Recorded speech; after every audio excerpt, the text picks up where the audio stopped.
নাতি পুতারা, ছেলেরা, মেয়েরা, বাপেরা, মায়েরা, আজ যেমন বাংলার মুসলমানকে পরীক্ষা শুরু হয়েছে, বিগত দিন আল্লাহ আমাদেরকে পরীক্ষা নিয়েছিল। কারো পিছনে আমরা বিগত দিন অনেক বছর ধরে ছিলাম, হঠাৎ করে তাদের মাথায় ঢুকে গেল, কি এমন ঢুকলো, হঠাৎ করে বলে দিল মাদ্রাসায় নাকি জঙ্গি তৈরি হয়। এটা ছিল মুসলমানদের জন্য একটা পরীক্ষা। আর ওই পরীক্ষায় সেদিন আলহামদুলিল্লাহ আমরা কিন্তু কামিয়াবি বহুত মানুষ হয়েছে। হ্যাঁ, কিছু মানুষ কামিয়াবি হতে পারেনি, তারা এই জালিম এত বড় কথা বলার পরও সেই জালিমের পক্ষে তারা দাঁড়িয়ে রয়ে গেল।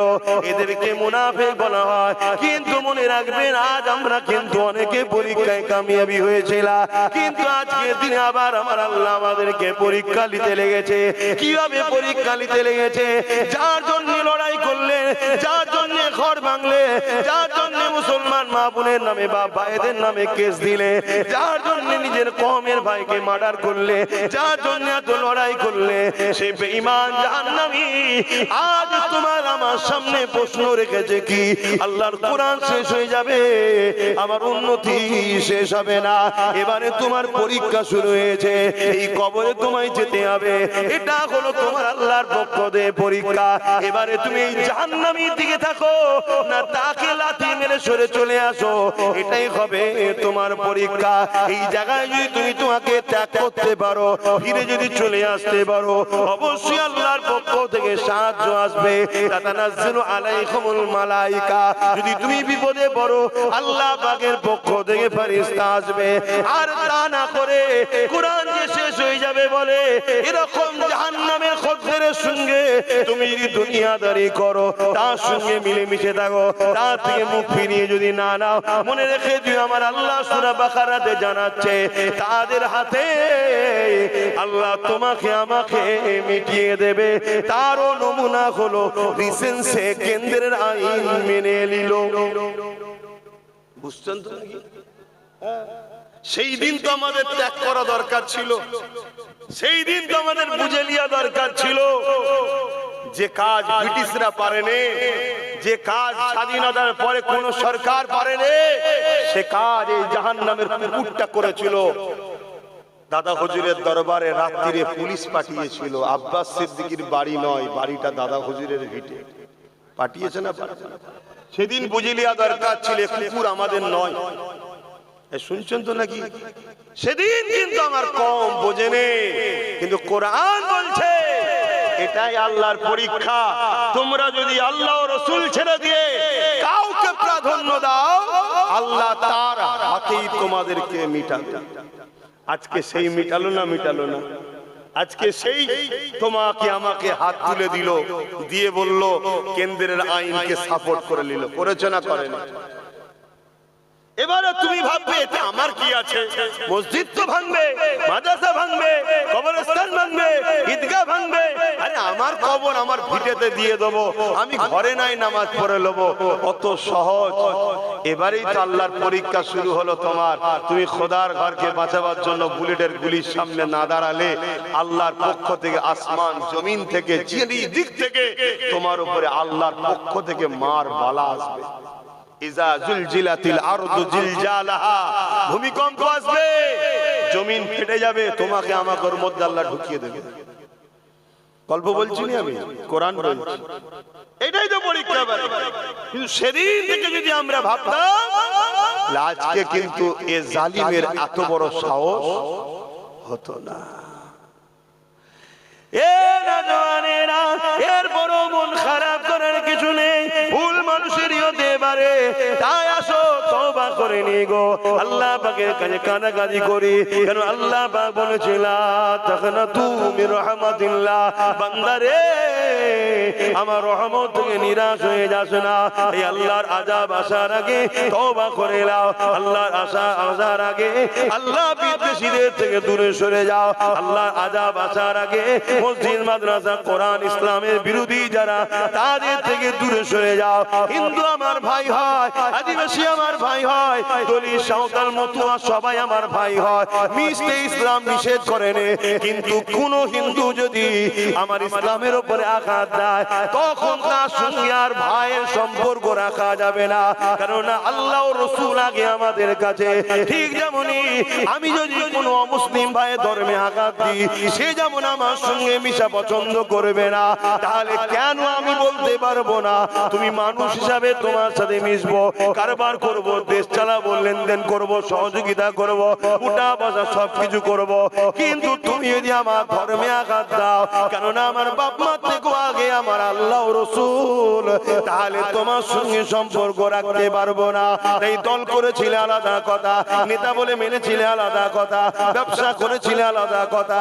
যখন তোমার ব্যবসায়ী পার্টনার, যখন তোমার নেতা মন্ত্রী আল্লাহ রাসূলের বিরুদ্ধে চলে যাবে, ইমানের পরীক্ষা শুরু হয়ে গেছে, সঙ্গে সঙ্গে তাকে ডিভোর্স দিয়ে, তালাক দিয়ে তার থেকে মুখ ফিরিয়ে না, তার থেকে দূরে সরে যা, তবেই তো এই জাহান্নামের শয়তান, জাহান্নামের কীটগুলো, তবেই তো এরা বুঝবে যে মুসলমানকে টাকা দিয়ে কেনা যায় না, মুসলমানকে গাড়ি দিয়ে কেনা যায় না, মুসলমানকে বাড়িতে দমন করা যায় না, মুসলমানকে যাই দাও না কেন, আল্লাহ রাসূলের ব্যাপার যখনই এসে যাবে, মুসলমান দুনিয়ার সবাইকে ছেড়ে দিতে রাজি, আল্লাহ রাসূলকে ছাড়তে রাজি নয়। আরো জোরে বলুন সুবহান। আর যদি এটা করতে না পারো, এটা যদি করতে না পারো, লস তোমাদের। কেন? এটা করে তো জালিমরা পানি মাপে, যারা আল্লাহ রাসূলের সঙ্গে আছে না সরে গেছে। যখনই তুমি দেখবে এই কথার পরে তার সাথে জড়িয়ে থাকবে, তখনই সে পানি মেপে নেবে যে এরা আল্লাহ রাসূলের থেকে আমাদেরকে বেশি প্রাধান্য দিচ্ছে। তার মানে তারা জেনে গেল যারা আল্লাহ রাসূলের থেকে সরে গেছে, তখন তারা শিওর হলো এদেরকে এবার হত্যা করতে নাব। কেন? এদেরকে আর আল্লাহ সাহায্য করবে না। কিছু বুঝতে পারছেন? ওপেন কথা, আমার ঘুরিয়ে পিছিয়ে কথা বলার সময়ও নেই, ইচ্ছাও নেই। ওপেন কথা। একদিকে কেউ কেউ ডাকছে, আসো আমার সাথ দাও, আমাকে ভোট দাও, আমাকে ক্ষমতায় আনো, আনার পরে তোমার মসজিদ মাদ্রাসাকে মিটিয়ে দেবো, শেষ করে দেবো। আর একদিকে কেউ তোমাদেরকে ডাকছে, আসো আমার সাথ দাও, তোমরা সহ সর্বধর্মের মানুষের অধিকার দেবো, বিশেষ করে মুসলিম সমাজ, শোনো তোমার মসজিদ বাঁচাবার জন্য আমি সুপ্রিম কোর্টে কেসও চালাচ্ছি এখনো। তা তুমি যদি মুসলমান হও, ইমানদার হও, তা তোমার উচিত কাকে সাপোর্ট করা? যে মসজিদ মাদ্রাসা ভাঙবে তাকে ভোট দেওয়া দরকার, যে না মসজিদ মাদ্রাসা বাঁচাবার জন্য কেস চালাচ্ছে তাকে সাপোর্ট করা দরকার? কথা বলো। আপনারা বুবা নাকি না খোদার গজবে জবান বন্ধ হয়ে গেছে? কথা ওপেন বলুন, কাকে সাথ দেবেন? যে মসজিদ মাদ্রাসা বাঁচাতে চাইছে তাকে, না যে মসজিদ মাদ্রাসা মিটাতে চাইছে? কারা কারা যে মসজিদ মাদ্রাসা মিটাতে চাইছে তা সাপোর্ট করতে চান? আপনারা সাপোর্ট করতে চান? আর না মসজিদ মাদ্রাসা ওয়াকফকে যে বাঁচাবার জন্য লড়ছে তার সাথ দিতে চান? যারা মসজিদ মাদ্রাসা বাঁচাচ্ছে যে তার সাথ কারা দেবেন? হাত তোলেন, হাত লম্বা করে তোলেন, হাত তুলে রাখেন। এবারে পাশে দেখুন কোন গাদ্দার হাত তুলতে বাকি আছে কি? দেখুন কোন গাদ্দার নেমো খারাপ আমাদের মধ্যে আছে কিনা দেখে নেন, কেন দেখাদের দিন এসেছে। এ লড়াই আমার জমি জায়গা চাকরি বাকরি নিয়ে নয়, এ লড়াই আমার ইমানের লড়াই। এখানে আজ যদি মসজিদ না বাঁচাতে পারো, কাল তোমার ঘর বাঁচাতে পারবে মনে করছো? আজ যদি মাদ্রাসা বাঁচাতে না পারো, কাল তুমি ভাবছো তোমার ঘর বাঁচাতে পারবে? তোমার ঘরকে বোল্ডুজার চালালে তুমি একা লড়তে হবে, আর মাদ্রাসার উপরে বোল্ডুজার চালালে লাখো কোটি লোক বেরোবে। তার উপরে যদি বোল্ডুজার চালাবার সাহস পায়, তাহলে তোমার ঘরের উপরে বোল্ডুজার চালাতে ভয় লাগবে নাকি? কবে বুঝবে আমার কম? আসো, যেখানে নবী বলেছে কুরাইশ বংশের বাচ্চার নেতৃত্ব মানো, সেই কুরাইশ বংশের ছেলে পীরজাদা নওশাদ সিদ্দিকী সে আজকে সুপ্রিম কোর্টে কেস করেছে, এখনো চলছে তার কেস। এই এখনো তোমার জায়গার উপরে মসজিদের উপরে বোল্ডুজার চালাতে পারছে না, কেন কেস এখনো চলছে। সে চেষ্টা করছে না, করে না? জোরে বলো। আজকে যদি তার সাথে বাদুরিয়া থেকেও তার সাথ দিত, মাটিয়াতেও বসিরাতেও তার সাথ দিত, এইভাবে তার সাথে আরো গোটা 30-40 থাকতো, আরো লড়াই জোর হতো না কম হতো? জোরে বলেন। যা ভুল হয়েছে মানুষ মাত্র হতে পারে, আগামীতে এই ভুল করবেন না। শুনছেন তো? ভুল করবেন না। আমি আব্বাস সিদ্দিকী তার সাথ দিই, কারণ আমি ধর্ম প্রচার করি, আমি জলসা করি, মাহফিল করি, আমি পারছি না, কিন্তু সে যখন করছে, লড়াই করছে, তার সাথ দিয়াটা আমার ইমানি দায়িত্ব আছে, আমি তাই সাথ দিচ্ছি। তোমাদেরও দিয়া দরকার আছে। আল্লাহকে সাক্ষী রেখে বলো, কবরস্থান পাশে, সাক্ষী রেখে বলো, সাথ দিয়া দরকার আছে না? না, কিন্তু একটা ভয় আমার মাথায় খুব ঘুরছে। রাত্রিরে বিছানায় পাতা দিলে মাথার মধ্যে এই কথাটা বারবার খেলছে যে হায়রে আমার জাত তো বড় লুবি হয়ে গেছে। রাসূল বলেছিল আখেরি জামানায় উম্মত প্রচুর মার খাবে দুটো কারণে, একটা হলো মৃত্যুকে ভয় করবে, আল্লাহকে নয়। বুকে হাত দিয়ে বলুন, আমরা মৃত্যুকে ভয় করা শুরু করেছি না? আমরা মৃত্যুকে ভয় করি, আল্লাহকে ভয় করা ভুলে গেছি। অথচ মৃত্যু থেকে কেউ পালিয়ে বাঁচতে পারবে না, কিন্তু আল্লাহকে যদি ভয় করত, মৃত্যুটা সম্মানের সাথে হতো। জোরে বলুন সুবহানাল্লাহ। আজ মৃত্যুর ভয়ে আমরা তাগুতি শক্তির পাশে গিয়ে আশ্রয় নিচ্ছি। তাগুতি শক্তি কাকে বলা হয়? যে ক্ষমতা পাওয়ারের জোরে ধর্মের উপরে আঘাত দেয়, ধর্মকে মিটাতে চায়, একে বলা হয় তাগুতি শক্তি। যেমন আমার রাজ্য সরকার, যেমন আমার দেশের মাথায় বসে আছে কেন্দ্র সরকার, এরা হলো তাগুতি শক্তি। এরা ক্ষমতার জোরে বাবরি মিটাচ্ছে, ক্ষমতার জোরে মাদ্রাসাকে বোল্ডুজার দিয়ে ভাঙছে, ক্ষমতার জোরে মুসলিম ঘরের ছেলেদেরকে কেস দিচ্ছে, ক্ষমতার জোরে মুসলমানদের এলাকার ঘর বাড়ি ভেঙে চুরমার করে দিচ্ছে, ক্ষমতার জোরে মানুষকে জোর করিয়ে আল্লাহ বিরোধী স্লোগান দিচ্ছে না, তাই না? ঠিক তেমনি আমার রাজ্য সরকার ক্ষমতার জোরে আমাদেরকে কাফের বানাবার জন্য দীঘার প্রসাদ রেশনের মাধ্যম দিয়ে খাইয়ে বেঈমান বানাচ্ছিল। কি করেছে না করে না? কিন্তু একটা লোকের নাম বলেন যে এর প্রতিবাদ করেছে। কেউ করেছে? একটা বান্দা আব্বাস সিদ্দিকী, কিন্তু এর প্রতিবাদ সেদিন থেকে আজও করছে। এক কথা মাথায় ঢুকছে, আমি আল্লাহ তোদেরকে সংসার দেব, আমি আল্লাহ তোদেরকে বাপ মা দেব, আমি আল্লাহ তোদেরকে স্ত্রী স্বামী সন্তান দেব, আমি আল্লাহ কাউকে ধন দৌলত দিয়ে পরীক্ষা নেব, আমি আল্লাহ কাউকে গরিব বানিয়ে পরীক্ষা নেব, আমি আল্লাহ কাউকে বিমা দিয়ে পরীক্ষা নেব, আবার কাউকে আমি আল্লাহ সুস্থ জিন্দেগি দিয়ে পরীক্ষা নেব।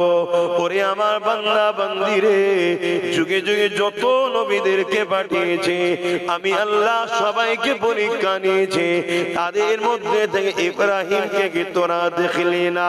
যে ইব্রাহিম আমি আল্লাহ আমার পাঠানো নবী ছিল, যাকে আমি খলিলুল্লাহ বন্ধু বলে লাকাব দিয়েছে, ওই ইব্রাহিমকে আমি আল্লাহ কেমন পরীক্ষা নিয়েছে।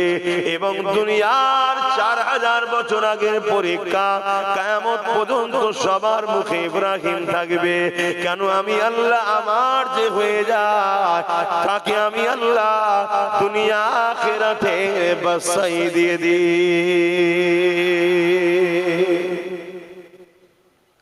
কত লোক মারা গেছে পৃথিবীতে। নমরুদ পৃথিবীর রাজা ছিল, নমরুদ পৃথিবীর রাজা ছিল। কারো জানা আছে নমরুদের খানদান কোথায় আছে? নমরুদের আওলাদদের আওলাদ আওলাদদের কারো জানা আছে? কারো জানা নেই। নমরুদের কোনো অস্তিত্ব নেই, শুধু ইব্রাহিম নবীর নামের সঙ্গে জড়িয়ে আছে। বিরোধী করেছিল ইব্রাহিম নবীর ইতিহাস বলতে গেলে নমরুদটা আসে তাই, কিন্তু ইব্রাহিম নবীর আওলাদ বলো, আমরা তো সবাই ইব্রাহিম নবীর আওলাদ। জোরে বলো সুবহানাল্লাহ। জানেন না মুসলিম জাতির পিতা তিনি, আর বংশ দিক দিয়ে খুনের দিক দিয়ে আলহামদুলিল্লাহ আমরা আমাদের নসবনামা বংশনামা সেখান পর্যন্ত গিয়ে ঠেকছে। কিন্তু রাসূল পাক ইব্রাহিম সাল্লাল্লাহু আলাইহি কোরআন বলছে প্রত্যেকটা মুসলিম জাতির নরনারী সবার বাপ হলেন ইব্রাহিম আলাইহিস সালাম। জোরে বলুন সুবহানাল্লাহ। আজ তার সন্তানের অভাব নেই। 2.5 কোটির উপরে, 250 কোটির উপরে ইব্রাহিম নবীর মাননেওয়ালা, কিন্তু কম পরীক্ষা দিয়েছে। বলুন আল্লাহ পাক ইব্রাহিম আলাইহিস সালামকে অনেক জমিদার বানিয়েছিলেন, বহুত প্রভাবশালী অর্থশালী বানিয়েছিলেন। হযরত জিবরাইল আলাইহিস সালাম আল্লাহ পাককে বলতে লাগলেন, রব্বি আল্লাহ, আপনার ইব্রাহিমকে আপনি এত ধন দৌলত দিয়েছেন বলে ইব্রাহিম সেই ধন দৌলত নিয়ে দুনিয়াদার হয়ে গেছে। এ যুবকেরা আল্লাহ পাক সাল্লাম বলতে লাগলেন, ও রব্বি আল্লাহ, দেখুন আপনার ইব্রাহিম কেন গৃহপালিত পশু লালন পালন করছে। এই দুনিয়াদারকে আপনি ভালোবাসেন, বন্ধু বলে ডাকেন। আল্লাহ পাক বলতে লেগেছে ইব্রাহিমকে সম্বন্ধে, এ জিবরাইল তুমি কি কথা বলতে লেগেছো? আমার ইব্রাহিম দুনিয়াদার নয়, আমার ইব্রাহিম দুনিয়ার মধ্যে আছে, কিন্তু আমার ইব্রাহিম শুধুমাত্র আমি আল্লাহ আমাকে ভালোবাসে। অনেক পরীক্ষা হচ্ছে ইব্রাহিম নবীর উপরে।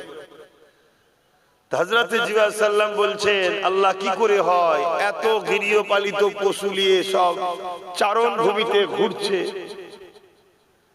ব্যবসা করলেই যে দুনিয়াদার এমনটা নয়। ব্যবসায়ী যদি 2 নম্বরই করে দুনিয়াদার, ব্যবসায়ী যদি ধোকা দেয় 2 নম্বর।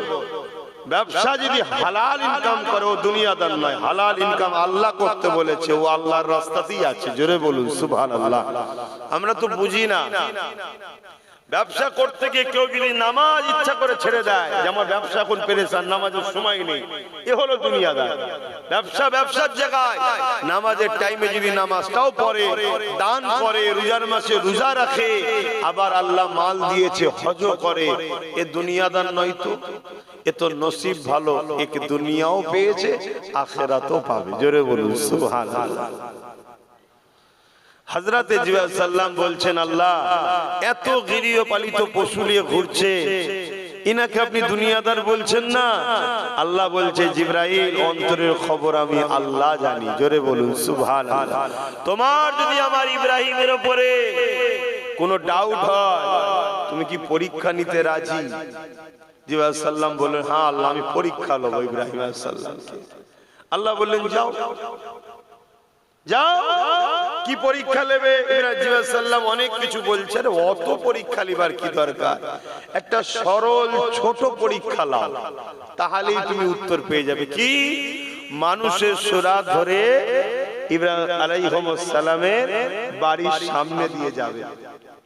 ইব্রাহিম আলাইহিস সালামের বাড়ির সামনে দিয়ে যাবে, আর যাবার সময় শুধু বলবে আল্লাহু আকবার। জিবরাইল সাল্লাম বলছে, আল্লাহ এই আপনার নাম লবো, যাবো, এ তো দুনিয়ার লাখো লোক নাম লিখছে, তো কি যায় আসে? আল্লাহ বলছে, যাও, এতেই বুঝতে পারবে আমার ইব্রাহিম আমাকে কত ভালোবাসে। হযরত জিবরাইল আলাইহিস সালাম চলে আসলেন দুনিয়া জমিনে এসে ইব্রাহিম আলাইহিস সালামের বাড়ির সামনে দিয়ে যাচ্ছে। যাবার সময় আল্লাহু আকবার বলে ডাক দিয়েছে।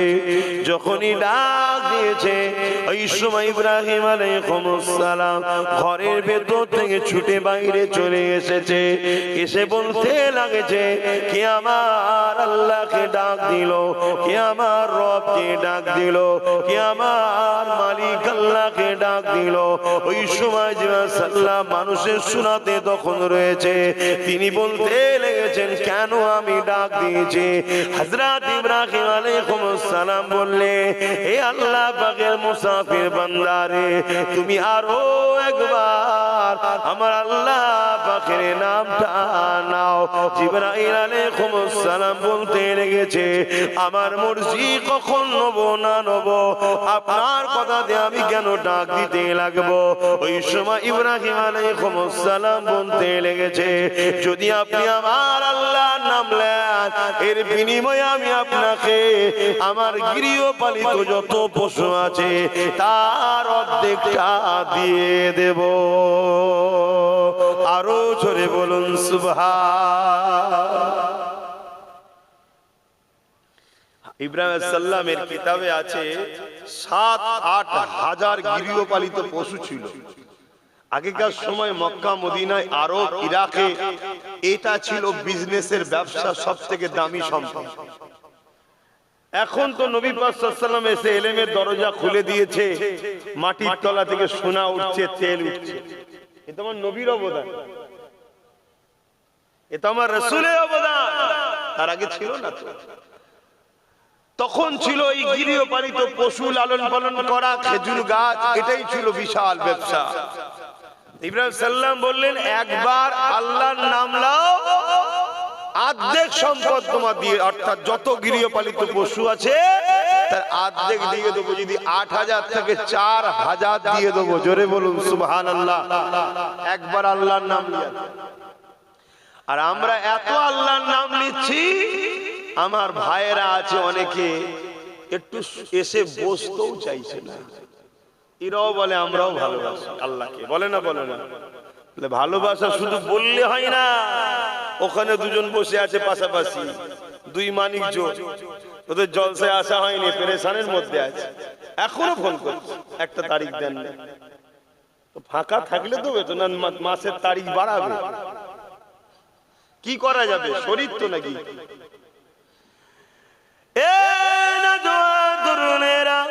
হযরত ইব্রাহিম আলাইহিস সালামের কথা শুনে, ওই সময় জিবরাইল আলাইহিস সালামের কথা শুনে জিবরাইল আলাইহিস সালাম আল্লাহু আকবার বলে ডাক দিলেন। ইব্রাহিম আলাইহিস সালাম তিনার যেখানে গৃহপালিত পশু ছিল ওই জায়গায় গিয়ে তার মধ্যে থেকে অর্ধেক পশুকে, আনুমানিক আন্দাজ করে অর্ধেক পশুকে হযরত জিবরাইল আলাইহিস সালামকে দিয়ে দিলে। এই যুবকেরা, তরুণেরা, হযরত জিবরাইল আলাইহিস সালাম তখন মানুষের সূরা ধরে রয়েছে, তিনি গৃহপালিত পশুগুলো নিয়ে রওনা দিতে লেগেছে। ঠিক এমনই সময় হযরত ইব্রাহিম আলাইহিস সালাম আবার বলতে লেগেছে, আল্লাহ পাকের বান্দারে, আরো একবার আপনি আমার আল্লাহর নাম নেন। এবারে জিবরাইল আলাইহিস সালাম নিজে থেকে বলছে, প্রথমবার নাম নিয়েছিলাম, গৃহপালিত পশু দিয়েছে, এবারে যদি আল্লাহর নাম নিই, এর বিনিময়ে আপনি কি দেবেন? ওই সময় হযরত ইব্রাহিম আলাইহিস সালাম বললেন, বাকি যে অর্ধেক রয়েছে, ওই অর্ধেক গৃহপালিত পশু আপনাকে দিয়ে দেব।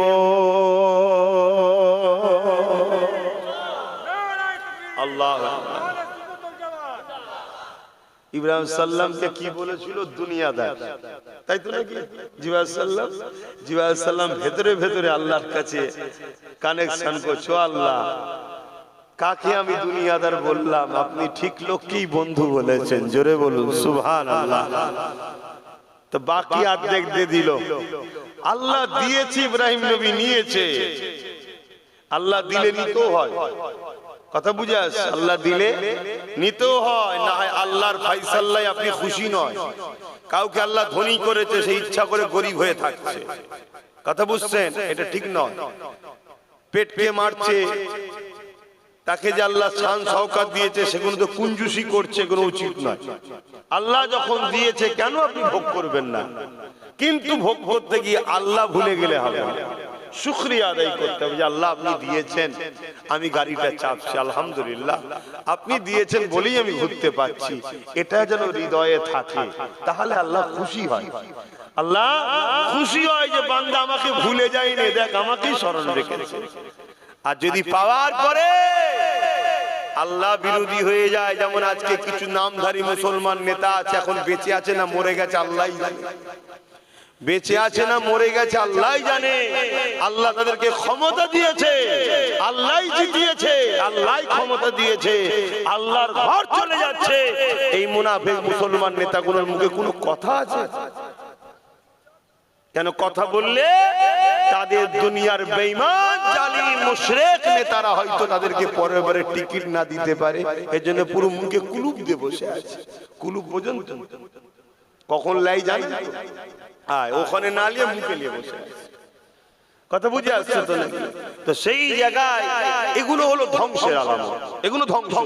আজকে যদি এই সময়ে তারা কথা বলে, এ বেটা তুমি আমার সাথ দিয়েছো, তার মানে এটা নয় তুমি আল্লাহর বিরুদ্ধে চলে যাবে আর আমি তোমার পক্ষে থাকবো, এমনটা নয়। এই মুহূর্তে যদি তারা কথা বলে, জাতি তাদেরকে আরো বুকে নেবে, তাই তো নাকি?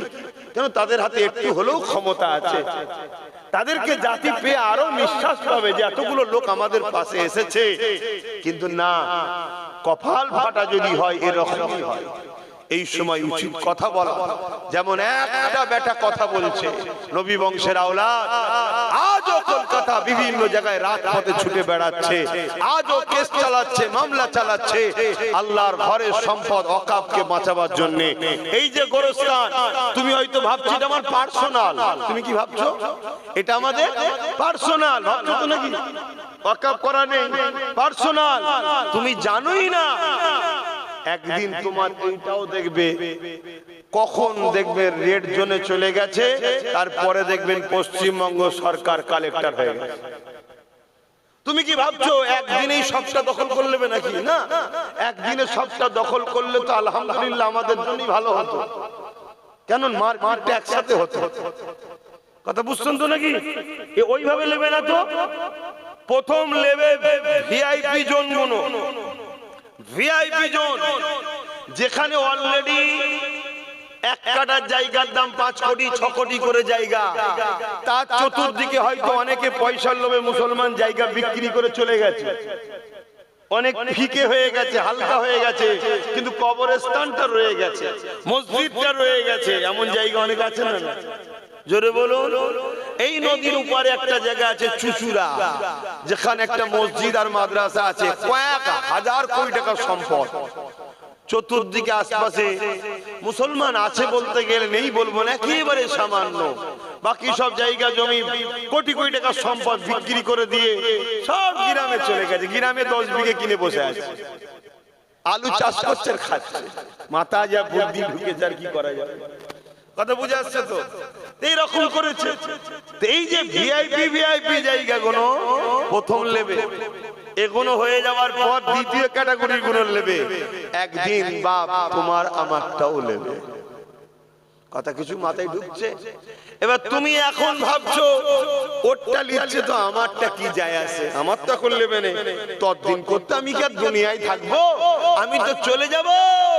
কিন্তু তুমি ভাবতে পারছো না তোমার জায়গার উপরে মদের কি বলে কারখানা তৈরি হবে, তোমার বুকের উপরে, কবরের উপরে। ভাল লাগবে তো? আমাদের মেন্টালিটি মরে যাওয়ার পরে হয়তো আমরা কিছু বুঝবো না, এটা ভাবছি না রে বাবা, যে আল্লাহ এই গ্রহতে আমাদেরকে জান দিয়ে বেঁচিয়ে রেখেছে, সেই আল্লাহ আখিরাতের জগতে জান দিয়ে আমাদেরকে সব কিছু দেখাবে, সব উপভোগ করতে পারবো, সবটাই আমাদের মধ্যে থাকবে। কথা বুঝে আসছে? কিন্তু আমাদের মধ্যে সেই চিন্তা নাই। তো যাকে একটা কথা এলো বিস্কানে বললাম, খাস সাবরেসানি জলসা বেশি, আর ওদিকে যাচ্ছি না। আরে এক কথা কতবার বলবো, যদি এখনো এ কম না শোনে না জাগে আর কি করা যেতে পারে? তবে যাচ্ছে না, ঘুমোচ্ছে সব। জেগেছে, জেগে চুলো থেকে উঠে আবার কড়া থেকে উঠে চুলোই পড়ে যাবে না তো? জেগেছে বলছেন, তো কড়া থেকে তুলছি আবার চুলোই পড়ে যাবেন না তো? কেন জেগে আবার এমন লাফালাফি না করে ফেলেন, কারণ লোভ তো প্রচুর। লোভে পাপ, পাপে মৃত্যু। দেখা যাবে তো পিছন থেকে ফান্ডিং করে দিল, একটা নতুন দল করে ফেলে, আবার হই হই হয়ে গেল। আবার আরেকজন বলে তুই চলে আয়, তোকে কিছু লিজা। আরে তোমাকে আমাকে মিটাবার জন্য টাকা লাগলে টাকা দে, গান দে, যাত্রা দে, ফাংশন দে, প্রয়োজন হয় বাড়ির মেয়েগুলো দে। ভাষা খারাপ নেবেন না। আপনারা তো ইতিহাস পড়েন রে। এই পৃথিবীতে মুসলমান টুকরো হওয়া শুরু হলো কবে থেকে? কাদের নেতৃত্বে এত দল তৈরি হলো?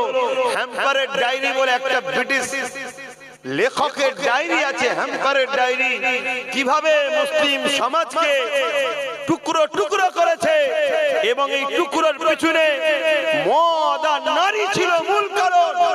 এই মদ আর নারী দিয়ে এই জাতিকে কিভাবে টুকরো টুকরো বিভিন্ন সমাজের মধ্যে ভাগ করে দিয়েছে, ইতিহাস আপনারা জানাও নেই। তা আমি বললাম আপনারা অবাক হয়ে যেতে পারে, এই জন্য বলছি আরে পার বছরে 70-80 মিলিয়ন লক্ষ কোটি টাকা খরচ করছে ইসলাম বিদ্বেষী রাষ্ট্ররা শুধুমাত্র উম্মতে মুহাম্মাদীকে আল্লাহ ও রাসূলের থেকে দূরে রাখে। আল্লাহ রসুলের থেকে দূরে রাখো। কেন? এরা জানে এরা যদি আল্লাহ রসুলের সঙ্গে জুড়ে থাকে, বদর যদি আবার হয় এরাই জিতবে, খাইবার যদি আবার হয় এরাই জিতবে, হিন্দুস্তানের মঈনুদ্দিনের সময় যা হয়েছে তাই যদি হয় এরা আবার জিতবে। যখন এরা আল্লাহ রসুলের থেকে দূরে থাকবে তখন এরা নিজেরাই মারপিট করে মরে যাবে। আজকে আমাদের মধ্যে ওই লোক ঢুকেছে না ঢোকেন? এতদিন সব ঘুমোচ্ছিল, এখন সব দেখছে তো না ভালো জিনিস হচ্ছে, সব তালে তাল দিয়ে হই হই শুরু করে দিয়েছে। তো যাক করো, কিন্তু মনে রেখে দিও চুলো থেকে উঠে, এই কড়া থেকে উঠে চুলোই যেন পড়ে যাওনি। গরম তেল থেকে উঠছো, ওঠো, উঠে গিয়ে আবার ডাইরেক্ট চুলোর আগুনেতে যেন পড়ে যেওনি। বুঝার হয় বুঝে লাও, কেন নিজেদের মধ্যে এখন খেয়ে খেয়ে করার সময় নেই, তাই একটু বুঝাবার দূর থেকে বললাম, ধরার হয় ধরে লাও, আর না হয় হাঁ করে থাকো, গাল দিয়ে মাছি ঢুকবে বেরোবে, আর কিছু করার থাকবে না, লড়া বড় ক্ষমতা নেই। তার মানে কি চলে গেছে শেষ।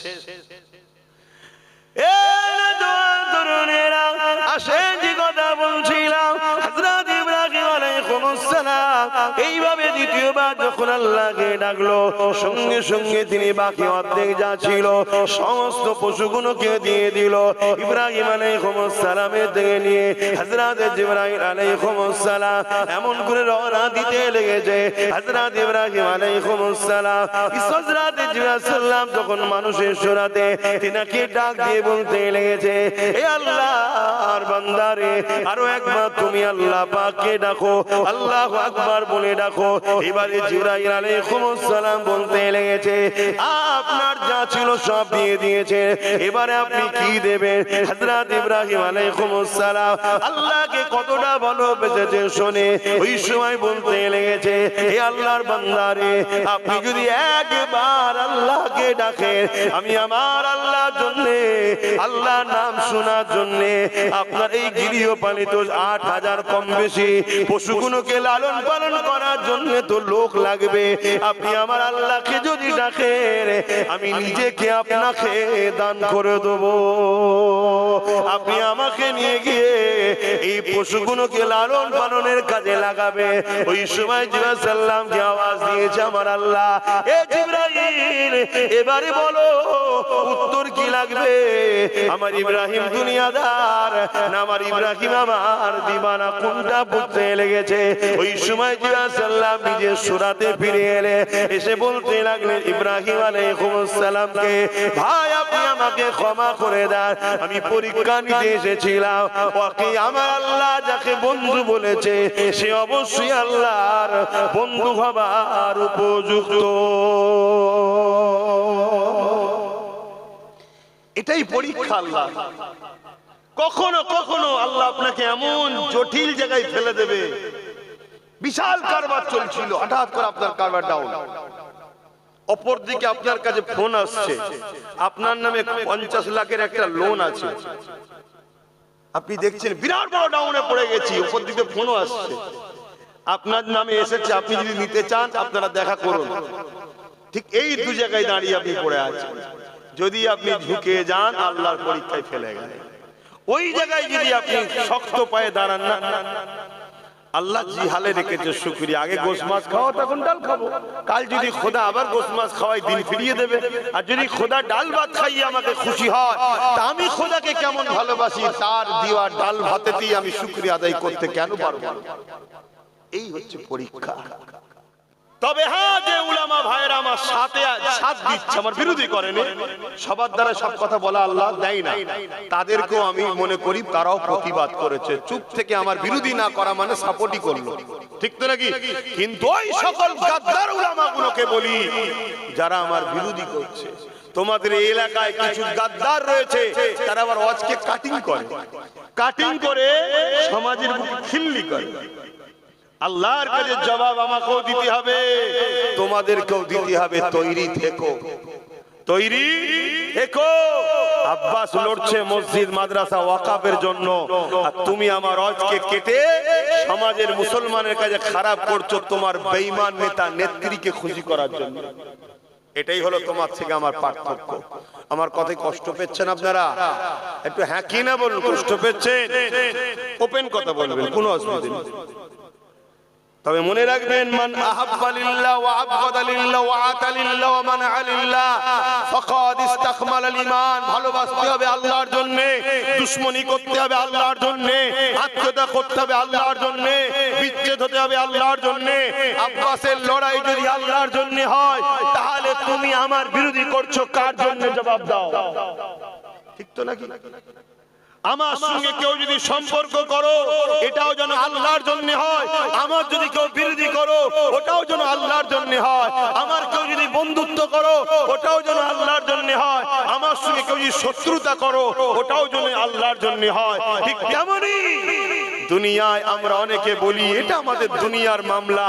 কোন জিনিস দুনিয়ার মামলা নয়, সবটাই আল্লাহ ও রাসূলের জন্য। তুমি তোমার সংসার স্ত্রীকে ভালোবাসবে, ওটা আল্লাহ ও রাসূলের জন্য। স্ত্রী যখন আল্লাহ ও রাসূলের বিরুদ্ধে চলে যাবে, তাকে ভালোবাসাটাও ইসলামে নিষেধ আছে। কথা শুনছেন না? স্ত্রী যখন স্বামীকে ভালোবাসবে আল্লাহ ও রাসূলের জন্য, স্বামী যখন ইসলামের দুশমন হয়ে যাবে, তাকে ভালোবাসা সংসার করা ইসলামে নিষেধ আছে।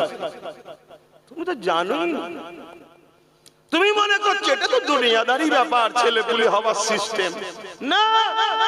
তোমার সন্তানকেও ভালোবাসতে হবে আল্লাহ ও রাসূলের জন্য। আর সন্তান যদি আল্লাহ ও রাসূলের বিরুদ্ধে চলে যায়, তখন যদি তুমি সন্তানকে ভালোবাসো, সূরা বাকারাতে আল্লাহ বলছে ওই সন্তান এমন বিষাক্ত করবে, ওই সন্তানই আপনাকে মারবে। এই সমাজে ছেলেরা বাপকে মারে না? মারে না। কেন মারে? মুরব্বি আপনার ছেলে মারে? আপনাদের মারে? কথা বলবেন তো, মুরব্বি আপনাদের ছেলেরা মারে? কিন্তু অনেকে মারে। কথা বলছে না তো? অনেকে মারে। কই আমার বাপকে তো আমি মারিনি, আমার চাচাকে তো আমার ভাইরা মারে না। কোন আলেমে শুনেছেন তার বাপকে মেরেছে? কেন? তার বাপেরা সন্তানকে আল্লাহ ও রাসূলের উপরে প্রাধান্য দেয়নি। যে বাপ সন্তানকে আল্লাহ ও রাসূলের উপরে প্রাধান্য দেবে, যদি বলেন কেমন করে দিতে পারে রে বাবা? হ্যাঁ, ফজর বেলা ছেলে ঘুমোচ্ছিল, বাপ মা দেখে বলছে থাক না, ছেলেটা এই দেশে শুলো, একটু ঘুমো। তার মানে ও আল্লাহ ও রাসূলের উপরে ছেলেকে আরামটা প্রাধান্য দিয়েছে। ও বেটা বড় হলে আল্লাহ ওকে বিষ পুরা করবে। শুনছেন তো নাকি? আর যে ছেলে বাপ মা বলবে রাত করে শুয়েছিস কেন, আল্লাহ ও রাসূলের কাজ আগে, ওই ছেলেকে আল্লাহ এমন তৈরি করবে, ও ছেলে বাপ মার পায়ের গোড়ায় পড়ে থাকবে। সব চাবিকাঠি কার হাতে? শুনছেন তো? ঠিক তেমনি যে ব্যবসায়ীকে আপনি আল্লাহ ও রাসূলের থেকে বেশি প্রাধান্য দেবেন, অর্থাৎ কোটি কোটি টাকা লেনদেন হচ্ছিল, হঠাৎ করে সে ইসলাম বিদ্বেষী কোনো কথা বলেছে, এরপরও আপনি তার সাথে আছেন, ওকে আল্লাহ এত বিস্ফোরা করবে, আপনার পুরো কারবারের সব অধিকার ঝেড়ে নিয়ে আপনাকে ঠকিয়ে পালাবে। শুনছেন? ঠিক তেমনি কোন রাজনেতা যদি ইসলামের বিরোধী হয়, আপনি যদি তারপরেও তার সাথ দেন, তার মানে আপনি আল্লাহ ও রাসূলের থেকেও তাকে বেশি গুরুত্ব দিলেন, তাই ইসলামের বিরোধী হয়েছে তাও তার সাথে আছে, এর মানে আল্লাহ তার হাতেই আপনাকে ধ্বংস করবে। তার নমুনা বললাম তো। হঠাৎ করে বলছে আমি সাপোর্ট করে দিলাম, এবার কি হবে? কথা মিলছে না মেলে নেই? এজন্যই আপনারা বুঝায় যে বাপ দুনিয়াদারি করো, করতে হবে, সংসার করতে হবে, কারবার করতে হবে, ব্যবসা করতে হবে, রাজনীতি করতে হবে, কিন্তু ততক্ষণ পর্যন্ত যতক্ষণ সে ইসলামের বিরুদ্ধে যাবে না, ততক্ষণ তার সাথে মেশো। কোন অন্য ধর্ম ভাইদের সঙ্গে আমাদের কোনো লড়াই নয়। আমার লড়াই, আমাদের লড়াই তার সাথে, ওই ব্যক্তির সাথে যারা যে ইসলামের বিরুদ্ধে যাবে। তুমি মানোনি তোমার বিষয়, তুমি হিন্দু, তুমি খ্রিস্টান, তুমি আদিবাসী, তুমি দলিত, তুমি আমার ইসলাম মানোনি, ওটা তোমার বিষয়, তুমি জবাব দেবে স্রষ্টার কাছে। কিন্তু তুমি মানোনি, উপরন্তু আমার ভালোবাসায় আঘাত দিচ্ছে, এই রাইটটা তো তোমার নেই। এই কথা বুঝছো না? তুমি কোরআন মানোনি, তোমার বিষয়, কিন্তু এই রাইট তো তোমার নেই। কোরআন শেষ হয়ে যাবে বলা, বলো কোরআন কি শেষ হয়ে যাবে? আওয়াজ দিয়ে বলো শেষ হয়ে যাবে। আমাদের বুঝিয়ে দেওয়া দরকার, কোরআন শেষ হবে না রে জাহান্নামী, তুই শেষ হবি, এটা বোঝানো দরকার আছে না? না, এটাই তো আমাদের কাজ। কিন্তু এই দুনিয়াতে হাজার হাজার কোটি কোটি লোক আছে, তারা কোরআন মানে না, কিন্তু কোরআনের বিরুদ্ধে বলেন। তার সাথে মানুষ হিসেবে মিশবেন না? মিশবেন না, 100% মিশতে হবে। এটা মানববন্ধন, ইসলাম বলেছে মিশতে। তার সাথে মিশবো, কারবার করব, লেনদেন করব, পড়াশোনা করব, সে যদি বিপদে পড়ে সহযোগিতা করব। কি করা দরকার আছে না? না, এটাই তো ইনসানিয়াত, এটাই তো মানববন্ধন। কিন্তু ততক্ষণ পর্যন্ত যতক্ষণ না সে বিরুদ্ধে যায়। যেমন কেন্দ্রের জালিম সরকার আজ ওয়াকফ কালা কানুন করে আমাদের মসজিদ মাদ্রাসাকে মিটাতে চাইছে, তাই তাকে যেমন আমরা ঘৃণা করি, সেই আইনকে যে লাগু করছে, সাপোর্ট করছে, তাকেও ঘৃণার দরকার আছে না? নাই, এগুলো মনে রাখতে হবে। আর না হয় কবরে তো ঢুকতে হবে, আমাকেও যেতে হবে, আপনাদেরও যেতে হবে। ওখানে যাবে তো নাকি দাদা দিদি? যে বলবে নাকি আমার দলের চালা ছিল, এলাকায় অনেক মস্তানি করেছে, গুন্ডাগিরি করেছে, তুলা তুলেছে, ভোট চুরি করেছে, মানুষকে ঘর ভেঙেছে, তারপর আমাকে জিতিয়েছে, এ ফেরেশতা বেশি কথা বলবি না, এ আমার লোক, বলবে তো না? ইয়ে কবরে যদিও হালকা মাত্র, ওইখানে এরম বললে তারও বেশি মাস শুরু হয়ে যাবে। ওখানে কারো দাদাগিরি চলবে না, ওখানে একজনই আসবে, আহা, যাকে আজ আমরা ভুলে আছি। তাই তো আমাদের দুর্দশা। তিনি অন্য কেউ নয়, আমিন আল্লাহ নূর নবী, দয়া নবী, যিনি কবর মুবারকে আসবে, এসে যখন হাজির হয়ে যাবে, ফেরেশতারা বলতে লাগবে, এ দুনিয়ার বান্দারে, এ দুনিয়ার বান্দিরে, এ কবরবাসী রে, বলো তো দেখি না সম্বন্ধে তোমার কি দুনিয়ায় রায় ছিল? ওই সময়ে তুমি যদি দুনিয়া জমিনে তেনাকে সর্বসময় ধরে রাখতে পারো, তোমার কারবারে রাসূলের মডেল অনুযায়ী, তোমার ব্যবসা নবীর ইশারা অনুযায়ী, তোমার জিন্দেগি নবীর সুন্নাত অনুযায়ী, তোমার রাজনীতির জীবন নবীর সুন্নাত অনুযায়ী, তোমার রাষ্ট্র জীবন নবীর সুন্নাত অনুযায়ী, এক কথায় তুমি রাসূলকে যদি মডেল বানিয়ে নিয়ে চলতে পারো, নিঃশ্বাসে নিঃশ্বাসে নবী নবী নবী নবী নবী নবী নবী নবী নবী, তোমার যদি জিন্দেগি লাইফটা রাসূলের সুন্নাত অনুযায়ী চলো, এই নবী জানালেন, মান আহাব্বা সুন্নতি, যে আমার সুন্নাতকে ভালোবাসলো, ফাকাদ আহাব্বানি, যারা আমাকে ভালোবাসলো, যারা আমাকে ভালোবাসলো, কানা মাই ফিল জান্নাহ, যারা আমি রাসূলুল্লাহ আমার সঙ্গে আল্লাহ পাকের জান্নাতে চলে যাবে। তুমি কি জবাব দেবে? নবী আমার তখন বলতে লাগবে, ফেরেশতারে, এ আমার গোলাম ছিল, দুনিয়া আমার জন্য লড়েছিল, দুনিয়া আমার সুন্নাতকে জিন্দা করেছিল, দুনিয়া জমিনে অন্যায়ের বিরুদ্ধে, মায়ের পক্ষে, মানবতার পক্ষে, জুলুমের বিরুদ্ধে, এ আমার ফেরেশতারে, এ দুনিয়া জমিনে আমি রাসূল আমার গোলাম ছিল, আল্লাহ নবী তোমার সার্টিফিকেট দিয়ে দেবে। এবারে লিবার হয় লাও, না লিবার হয় না লাও। আওলাদে রাসূল, আওলাদে রাসূল, খানদানে রাসূল, সিদ্দিক আকবরের খুন হিসাবে বলে যাচ্ছি, আমার কোনো অসুবিধে নাই। আপনি আমার কথা নিলেও আর না নিলেন,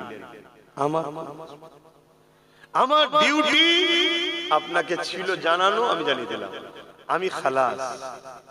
বুঝছেন তো?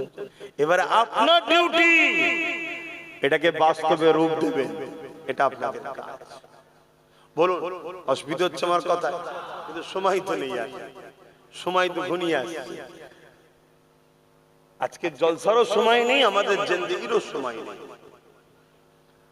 একটা যখন কেউ একবার পাপ করে, একটা কিছু ধরুন করলো, যখন সেটাকে কেউ না রোকে সে সাহস পায় না আর একটা করা। আবার কিছু করলো, কেউ রুকলো না, সাহস আর বাড়লো না কমলো? হ্যাঁ। তাহলে সমাজে পাপ যে করে সে যেমন জাহান্নামী, ওই পাপ থেকে যে চুপ থাকে আল্লাহ রাসূল বলছে সে কিয়ামতের দিন বুবা শয়তান, সেও জাহান্নামে যাবে। আমরা অনেকে মনে করি ভালো কাজ করি আমি জান্নাতে চলে যাব। ভালো কাজ করে শুধু জান্নাতে যাওয়া যায় না, ভালো কাজের পাশাপাশি অন্যায়কে মিটাতে হয়, তবে জান্নাত পাওয়া যায়। কাজ দুটো, কাজ দুটো। কুনতুম খায়রা উম্মাতিন উখরিজাত লিন-নাস তা'মুরুনা বিল মা'রুফ ওয়া তানহাউনা আনিল মুনকার। অন্যায়কে মিটা, অন্যায় করো না, নাই করো, নাইকে প্রতিষ্ঠিত করো। এই দুটো কাজ আল্লাহ আমাদেরকে দিয়েছে। জোরে বলুন সুবহানাল্লাহ। এই দুটো কাজ করা দরকার আছে না? আমরা মনে করি নামাজ পড়েছি বাস হয়ে গেছে। আচ্ছা, নামাজ তো আমিও পড়েছি, আপনারাও পড়েছেন, এই সমাজের কি উপকার হলো ভাই বলুন? আর নামাজ যদি আমি না পড়ি সমাজের ক্ষতি কি হবে ভাই? কথা বলবেন তো? তাহলে পড়লে উপকার, না পড়লে আমারই ক্ষতি, সমাজের লাভও নেই ক্ষতিও নেই। কিন্তু এই সমাজকে যদি মদ মুক্ত করা যেত, তাহলে ইসলামে যেমন নামাজ আছে, ইসলাম কি মদ মুক্ত সমাজ গড়ার নাম নয়? আপনি বলবেন গণতান্ত্রিক দেশ, গণতান্ত্রিক দেশে যদি আপনি বলেন তাহলে আপনি তো সংবিধানটাও জানেন না। সংবিধান বলছে মদের বিরুদ্ধে, সংবিধান মদের পক্ষে নয়। সংবিধান, আমার দেশের সংবিধানও মদের বিরুদ্ধে, মদ মুক্ত সমাজ গড়তে আমার সংবিধান বলেছে। এজন্যই তো আমরা গর্বিত যেমন একটা দেশে বসবাস করি যে দেশের সংবিধান আমার ইসলামের বিরুদ্ধে কথা বলে না। কথা বুঝছেন তো নাকি? তাহলে বলুন, রাসূল মদ মুক্ত, নেশা মুক্ত সমাজ গড়েছে না গড়ে? আকসার জন ছেলে, একটা সন্তান হয়েছে কি বিবাহ হয়নি, জন জন ছেলে আত্মহত্যা করছে। কিসের কারণ? নেশা। শুধু মদ একটা নেশা, হাজারো নেশা। এই নেশা থেকে সমাজকে পবিত্র করা, এটা যেমন দেশের সংবিধানও বলছে, আমার ইসলামও বলছে। এটা কি করার ডিউটি আমাদের আছে না? না, একটু হ্যাঁ কি না বলুন না। রোজা আমি রাখি, আপনারাও রাখেন, বছরে এক মাস রোজা রাখতে হবে, এটা ফরজ। রোজা রাখলে আমার লাভ, না রাখলে আমার ক্ষতি। রাখলে সমাজের কি লাভ আছে, আর না রাখলে সমাজের ক্ষতি কি আছে? রোজা রাখবো আমি, শরীর আপডেট হবে। যেমন মোবাইলে ভাইরাস টাইরাস ঢোকে, কোম্পানিতে লিগেল একটা অ্যান্টিভাইরাস মারে, মারার সাথে সাথে পুরো মোবাইল ফ্রি হয়ে যায়। 11 মাস আমাদের খাদ্যের মধ্যে নানা রকম ব্যাকটেরিয়া, পয়জন টয়জন, ব্যাড ব্যাকটেরিয়া, ভাইরাস টাইরাস ঢোকে। ডাক্তার লোক তো ভালো বুঝবে মনে হচ্ছে। তো সেই জায়গায় সব ঢোকে, ঢোকার পরে এই শরীরে ব্যাকটেরিয়া ঢুকে, ভাইরাস ঢুকে যায়। এই এক মাসের রোজা হলো অ্যান্টিভাইরাস টাইপের। আল্লাহ এক মাস রোজা রাখার পর আবার শরীরকে পুরো নতুন করে আপডেট করে দেয়। জোরে বলুন সুবহানাল্লাহ। আবার 11 মাস খা, আবার এক মাস রোজা রাখবি, আবার শরীর নতুন হবে। এটা তো আমার উপকার, সমাজের কি উপকার? কিন্তু এই সমাজকে যদি ঘুষ মুক্ত করা যেত, বলুন বলুন বলুন, তো ইসলাম কি ঘুষমুক্ত সমাজ গড়ার পক্ষে না বিরুদ্ধে? আর আমার সংবিধান ঘুষমুক্ত সমাজের পক্ষে না বিরুদ্ধে? তো পক্ষে। কথা মাথায় ঢুকছে? যদি ঘুষ মুক্ত করা যেত, উপযুক্ত লোকগুলো চাকরি পেত, তাহলে তোমার আমার বাচ্চারা এডুকেশনে ভালো রেজাল্ট করতো, ভালো শিক্ষিত হতো। ঘুষ যদি মুক্ত থাকতো তাহলে উপযুক্ত লোক ডাক্তার হতো। তুমি আমি যখন চিকিৎসায় যেতাম ঠিকভাবে চিকিৎসা হতো। ঘুষ চলাকালীন কাটার কথা ডান দিকে কেটে ফেলেছে, বাঁদিকে 2 নম্বর ডাক্তারের কাছে হাজির হয়ে গেছে। ঘটছে না ঘটে না? হ্যাঁ, এজন্য বলবো শুধু দাড়ি টুপি নামাজ রোজার নাম ইসলাম নয়। ইসলাম জুলুমকে মিটিয়ে ন্যায়কে প্রতিষ্ঠিত করার নাম ইসলাম। জোরে বলুন সুবহানাল্লাহ। যতগুলো রাসূল লড়াই করেছে, মন দিয়ে শুনেন আজকের এই কথাটা, রাসূল যতগুলো লড়াই করেছে প্রত্যেকটা লড়াই ছিল জুলুমের বিরুদ্ধে, জালিমের বিরুদ্ধে। আমার নবী অন্য ধর্মের মানুষ আমার নবীর দিবানা হয়েছে লড়াই করে নয়, উসওয়াতুন হাসানা নবীর আদর্শ আখলাক দেখে নবীর দিবানা হয়েছে। জোরে বলুন সুবহানাল্লাহ। নবী যতগুলো লড়াই করেছে নারীর অধিকারের জন্য, গরিবের অধিকারের জন্য, বিধবার অধিকারের জন্য, মানবতার জন্য, জালিম শাসকদের বিরুদ্ধে রাসূল লড়াই করেছে। এ উম্মতে মুহাম্মাদি নবীর সুন্নাত যে মানে সেই তো নবীকে ভালোবাসে, আর যে নবীকে ভালোবাসে সে তো নবীর সঙ্গে জান্নাতে যাবে। তাহলে জুলুমের বিরুদ্ধে, সন্ত্রাসের বিরুদ্ধে এমন করে রাসূল লড়াই করেছে, অত্যাচারীদের বিরুদ্ধে রাসূল লড়াই করেছে, মানবতার পক্ষে, এতিমের পক্ষে, বিধবার পক্ষে, গরিবের পক্ষে। তাহলে বলো আমরাও আজকে এতিম, গরিব, বিধবা, অসহায়ের পাশে দাঁড়িয়ে জালিম শাসকদের বিরুদ্ধে লড়াই করা দরকার আছে না নাই? হাত তুলে সাক্ষী দাও, লড়াই দরকার আছে না নাই? এই লড়াই একজন আমির করতে হয়। আমি ধর্মগুরু হিসাবে আমি ওই রাস্তায় নামতে পারছি না, কিন্তু একজন নবী বংশের ছেলেই যখন নেতৃত্ব দিচ্ছে তার সাথ দেওয়া দরকার আছে না? অনেকের তো সাথ দিয়া হতে হবে না? হবে না? আমার সাথে একমত হচ্ছেন তো নাকি? না মনে মনে বেজার হচ্ছে? আরো একবার শেষবার আল্লাহকে সাক্ষী রেখে বলি, একমত তো? লম্বা হাত তুলেছেন তো? না সামনে বসে পেরেশানে পড়ে গেলেন, দেখি আল্লাহ কি বিপদে পড়ে গেলাম? আমি আজ থেকে বলছি, কারো যদি সমস্যা হয়, আমি তো বললাম কাতার আলাদা করে দেন। আপনি আপনার দুনিয়াদার, বেঈমান, চোর, খুনি, ডাকাত, ইসলাম বিরোধী নেতাকে থাকতে মন যায় থেকে জাহান্নামে তার সাথে যেতে চান, যান, আমার কোনো আপত্তি নেই। কিন্তু আপনি থাকবেন জাহান্নামীদের দলে, আর আবার এইদিকে আমাদের কাছে আসবেন, তাহলে আপনার উপরে ডাউট হচ্ছে আপনি আমাদের কথা তাদেরকে লিক করছেন, বিনিময়ে টাকা নিচ্ছেন। এই গাদ্দারি করা উচিত নয়, ঠিক না বে ঠিক গো? হ্যাঁ, যেদিন সংখ্যা আমাদের কম ছিল সেদিন আমরা জিততাম, বারবার সব জায়গাতেই জিততাম। আর সংখ্যা বেড়ে গেছে, কিন্তু আজ আমরাই লাঞ্ছিত হচ্ছি। কারণ কি? আমাদের মধ্যে সংখ্যা বেড়ে গেছে দেখছি, কিন্তু গাদ্দার ভরে গেছে। কথা বুঝে আসছে?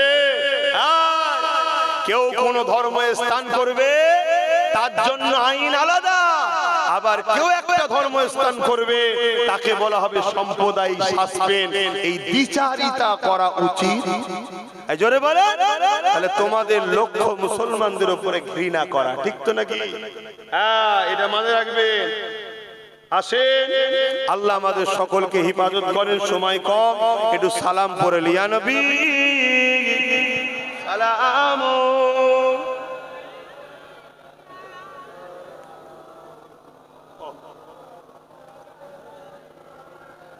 ইয়া হাবিব,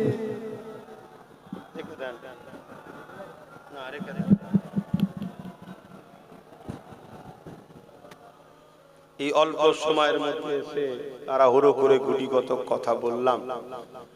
সত্যি বলছেন তো? আপনারা কেউ কষ্ট পান না তো? আমার মা বোনেদের সাক্ষী আমি লব না। আমি এতটুকু জানি, মায়ের দিন নরম হয়। মা কখনো তার বাচ্চার হাজার ভুল হলো বাপের মতো অত কড়া হতে পারে না, বাপ যে কড়া হয়, ঠিক না বেঠিক? এজন্য মায়ের জাত, বোনের জাত মানে মায়েরই জাত, তাদের নিয়ে আমার নিশ্চিন্তায় আছে। কথা বুঝে আসছে? তবে তাদের উদ্দেশ্যে একটাই বলবো, মা বোনেরা, মশলা শরীয়তে জানেন কি জানি না, পুরুষ যদি ইনকাম করে নিয়ে এসে খাওয়ায় আর ওই ইনকাম যদি ভুল হয়, কিয়ামত দিন স্বামীকে, বাপকে ধরবে, পুরুষকে ধরবে, নারী কৈফিয়ত দিতে হবে না। কিন্তু আজকে তোমাদেরকে বড় প্ল্যান করে 1000-1200 টাকা দিয়ে তোমার ইনকাম বলে জড়িয়ে দিল মা। আর তোমরা জানো ওই ইনকামটা কিসের? মদ বিক্রি করার টাকা নয় তো। কেন মাতাল সরকার বড় গর্ব করে বলে আমি মদ বিক্রি করি, বলে না? বলে না? হ্যাঁ, তা মা বোনেরা জানো কিসের টাকা? একটু বুঝে বুঝে পা ভালো, ব্যাস এতটুকু মা বোনেদের জন্য যথেষ্ট। কেন? যেদিন তোমার সংসারে অনেক কটা সন্তান ছিল, তোমার আব্বা, তোমার দাদু দাদি, সেদিন কিন্তু সংসারে এত অশান্তি ছিল না। আজকে 1-1.5খানা সন্তানে যা অশান্তি হচ্ছে, যা অভাব হচ্ছে। প্রত্যেকটা বাড়ি একটা করে ওষুধের মেডিকেল দোকান হয়ে গেছে। ভুল বলছি নাকি? ইচ্ছা করে হোক আর অইচ্ছাকৃত হোক, হারাম ঢুকিয়ে দেওয়া হচ্ছে। আমরা হাত তুললে যদিও কবুল না হয়, এতটুকু জানতাম মা বোনেদের হাতটা কবুল হতো, কেন তারা হারাম খায় না। কেন? স্বামী যদি হারাম পয়সা এনেও খাওয়ায়, ওটা তার জন্য হারাম হয় না, আর হারাম যে খায় তার দোয়া কবুল। সেই জায়গাটাও কিন্তু আমাদের বন্ধ করে দিল। তাই মা বোনেদের বলবো, খাতুনে জান্নাতের জীবনী পড়ুন। খাতুনে জান্নাতের সঙ্গে যদি জান্নাতে থাকা স্বপ্ন দেখেন, খাতুনে জান্নাতকে মডেল বানান। জান্নাতে যাবার সব খাতুনে জান্নাতের সাথে, আর দুনিয়ায় মডেল বানিয়েছেন তাদেরকে, যারা দুনিয়াতে আর কি বলবো বলেন না, মায়ের জাত নিয়ে কি বলি, কথা বুঝে আসছে তো? যারা দুনিয়াতে নারী যদি আনাড়ি হয়, এর থেকে বড় ভয়ঙ্কর আর কিছু নাই। সেদিন দেখছিলাম একটা মা বাচ্চা বিক্রি করে মোবাইল কিনেছে, এর থেকে বড় আনাড়ি পৃথিবীতে কেউ আছে? নারী যখন আনাড়ি হয়ে যায় আর কিছু বলা থাকে না। আশা করছি আমার মায়েরা, অর্থাৎ আমার নবীর উম্মত উম্মতি যারা ইসলামের ঘরের মেয়ে, তোমাদেরকেও অপবিত্র করতে চাইছে, তোমাদেরকেও হারাম খাদ্য খাইয়ে সমাজের মধ্যে জড়িয়ে দিতে চাইছে। কেন? আল্লাহ রসুলের সঙ্গে যদি জুড়ে থাকো, তোমাদেরকে কেউ মিটাতে পারবে না। যেমন আম্মাজান হাজেরা হুজুরকে মিটাতে চেয়েছিল জালিম রাজা, জানেন তো? ঘরে যেই প্রবেশ করছে, এক হাঁটু এক কোমর এক গলা পর্যন্ত পুঁতে গেল। তাই তোমাদেরকেও আল্লাহ বাঁচাবে মা। আর যদি ছেলের কথা পছন্দ না হয়, যা করছো করো। সেদিন বেশি দিন নয়, বাজারে যেমন আলু পটল বিক্রি হয়, তোমাদেরকে জোর করে বন্দি করে নিয়ে বিক্রি করা হবে মা। কথাটা আমার ভাষা খারাপ লাগতে পারে, এটাই হাকিকাত, এটাই হাকিকাত হচ্ছে তো। দেখো না, যেসব দেশগুলোকে শেষ করে দিয়েছে, সেসব দেশে এখন জাহাজ ভর্তি করে করে মেয়েদের ঘরে সব বন্দি করা হচ্ছে। বড় বড় সব ধনী দেশে নিজে বিক্রি করে দিচ্ছে। বড় বড় ধনীরা সেই মেয়েদেরকে কিনে নিয়ে যে তাদের দেহ শোষণ করছে, হত্যা করে মেরে দিচ্ছে। কোনো কেস টেস বলে কিছু নেই। আরে আমার দেশেই দেখো না, মুসলমান মারলে তাকে নেতা বানানো হয়, হচ্ছে না? কেস হয়, নেতা বানানো হয়। তাহলে বলো, যেসব দেশ পুরো মেরে শেষ করে দিয়েছে, সেসব দেশ আজকে কি হচ্ছে সেগুলো খবর রাখো। কোন একটা জায়গায় আপনারা দাদা হুজুরকে মানেন, আমিও মানি, যে রসুলকে মানেন আমিও মানি, সেই সূত্রে একটা ইমানি সম্পর্ক আছে। তাই জলসায় এসে বুঝাচ্ছি, কথা বুঝে আসছে। আসুন, এবারে যদি কারো মনে হয় যে জলসায় এসব কথা বলছেন কেন, একটাই কথা বলবো, রাজনীতির নামে নেতা কোনো যখন ধর্মের উপরে হাত দেবে, ধর্ম নেতাদের তখন রাজনীতিতে হস্তক্ষেপ করতেই হবে। তখন তারা বলবে যে এটা হচ্ছে কেন, তখন আমরা বলবো তুই তোর জায়গায় যা, আমি আমার জায়গায় ফিরে যাই। কথা বুঝে আসছে? আর না হয় আরো ঘাড়ে উঠবে। ইয়া নবী সালাম, ইয়া রাসূল সালাম, ইয়া হাবিব সালাম, সালাওয়াতুল্লাহ।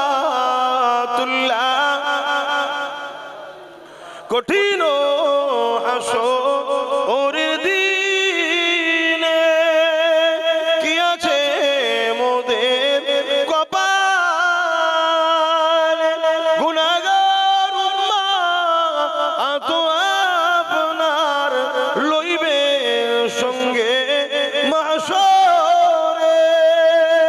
নবী সালাম, ইয়া রাসূল সালাম, ইয়া হাবিব সালাম, সালাওয়াতুল্লাহ। সকলে গায়ে গায়ে বসুন। বালাগাল উলা বিকামালিহি, কাসাবাত দুজা বিজামালিহি, হাসানাত জামিউ কুসালিহি, সাল্লু আলাইহি ওয়া আলিহি।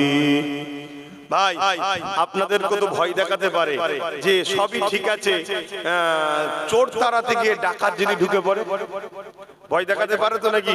আচ্ছা বলুন, ডাকাতের সব থেকে কাছের লোক কে হয়? চোরই তো হয় নাকি? চোরই তো পরবর্তীতে ডাকাত হয়। তবে একটা কথা বলি শুনুন, এখানে বুঝার চেষ্টা করতে হবে, আমরা শুধু বিপদে নেই, বিপদে আদিবাসীরাও আছে, মতুয়ারাও আছে, দলিতরাও আছে, আছে না নাই? আমরা এতদিন জানতাম মতুয়ারা ভারতীয়, এখন দিদি মুদি আমাদেরকে জানিয়ে দিল মতুয়ারাও হলো বাংলাদেশি। কি জানালো না জানালো না? অথচ বিগত সরকার মতবাদের জন্য অনেক কিছু করেছে, কলোনি অনেক কিছু করেছিল না, জানেন তো নাকি? তো যাই হোক, সেই জায়গায় আমরা মতুয়া ভাইদের ঘরে যে বুঝাবো, ভাই তোরা যেখানে বেশি তোরা দাঁড়া, আমরা 14-15% আছি, তোদেরকে সাপোর্ট করব। আবার বাদুরাই আমরা বেশি, তোরা 10-12% আছি, আমাদেরকে সাপোর্ট কর। আবার যেখানে আদিবাসী বেশি, তোরা দাঁড়া ভাই, আমরা 10-12-15-20% আছি, তোকে সাপোর্ট করব। যেখানে দলিত বেশি, তোরা দাঁড়া ভাই, আবার আমরা যেখানে বেশি আছি তোদেরকে সাপোর্ট করব। যেখানে আমরা বেশি, আমরা দাঁড়াবো, তোদেরকে সাপোর্ট করব। এইভাবে যদি গরিব সবাই আমরা এক জায়গায় হয়ে যায়, দলিত, আদিবাসী, মতুয়া, মুসলমান, তাহলে আমাদেরকে কেউ হারাতে, এটা অলরেডি কাজ চলছে। আপনারা নিজেরা নিজেদের পায়ে কুরুল মারবেন না, নিজেদের বাচ্চাদের মুখের দিকে তাকান। লোহা না হলে লোহা কাটা যায় না। যে শক্তিতে আমাদেরকে মিটাচ্ছে, ওই শক্তিকে দমন করতে গেলে ওই শক্তি দ্বারাই ঢাল হয়ে দাঁড়াতে হবে। কথা বুঝে এসেছে?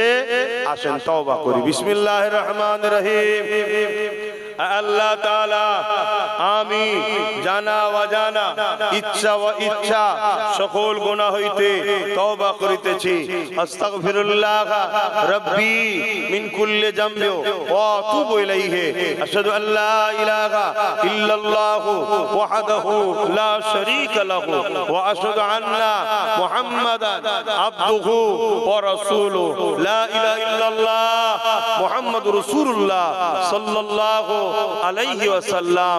5 ওয়াক্ত নামাজ পড়বেন, এক মাস রোজা রাখবেন, বাপ মার খেদমত করবেন, হালাল খাবেন, হারাম থেকে দূরে থাকবেন, লোভ লালসা করবেন না।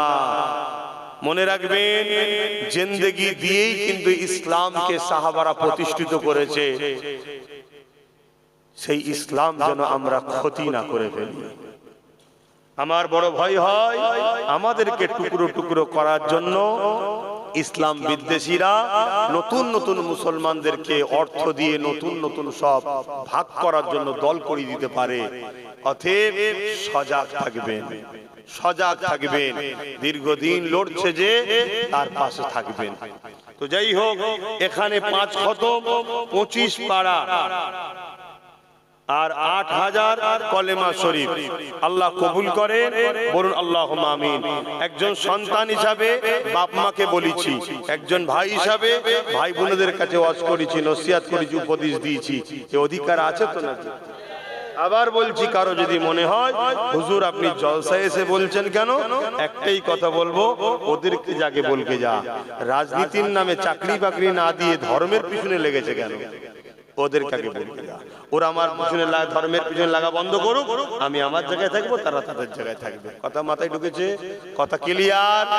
এরপরও যদি কোনো মুসলমানের ছেলে ইসলাম বিদ্বেষীদের সাথ দাও, দুঃখিত বলতে বাধ্য হচ্ছি, তুমি আমার ঘরের, আমার এলাকায়, আমার জমিনে হয়তো হয়েছো, চাষ কিন্তু অন্য কেউ করে দিয়েছে, কিচ্ছু করার নেই। ভাষা খারাপ লাগলো। আল্লাহুম্মা আমিন, আল্লাহুম্মা আমিন।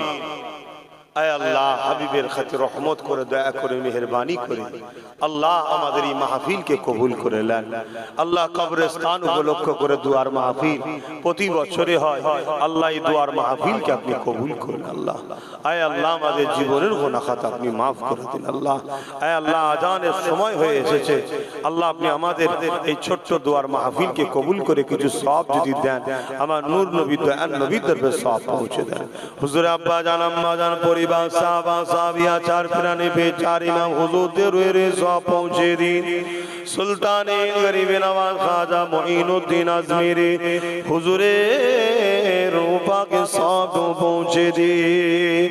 আল্লাহ পাক দয়াময় দয়া করে মেহেরবানি করে সুলতানে গরিবে নওয়াজ হুজুরের আওলাদের পরিবারদের রুহে সওয়াব পৌঁছে দিন। আমাদের মুজাদ্দিদুল জামান দাদা হুজুর পাকে সওয়াব পৌঁছে দিন। দাদা হুজুরের 5 কলিজার টুকরা খলিফা হুজুরদের রুহে সওয়াব পৌঁছে দিন। আয় আল্লাহ, আমরা যারা তুমি আমাদের বাপ মা, দাদা দাদি, নানা নানি যারা চলে গেছে, জান্নাতি করে দিন। বিশেষ করে করে এই বাঁদিকে যে কবরস্থান রয়েছে আল্লাহ, এই কবরের প্রত্যেকটা কবরবাসীকে জান্নাতের উঁচু মাকাম দান করবে, তাদের কবরকে নূরালা নূরানি বানিয়ে দেবে। আয় আল্লাহ, আমাদের মাই মুরব্বী যারা বেঁচে আছেন এই হায়াত দারাজ করো, দিদারে কাবা দিদারে মদিনা শরীফ যাওয়ার তৌফিক দিন। আয় আল্লাহ, আমার দেশ ও দেশবাসীকে নিরাপদে রাখেন। আয় আল্লাহ, খাস করে আমার ছোট ভাই তার সাথীদেরকে কবুল করেন। আয় আল্লাহ, আপনি আমার নলেজ শ্রীকে কবুল করেন। দিনের স্বার্থে দুনিয়া আখিরাতের কল্যাণের আলোচনা করেছি, আল্লাহ আপনি দয়া করে কবুল করে নিন। নামাজের জন্য দোয়া ছোট করছি, প্রত্যেকের মনের নেক আশাকে কবুল করে নেন।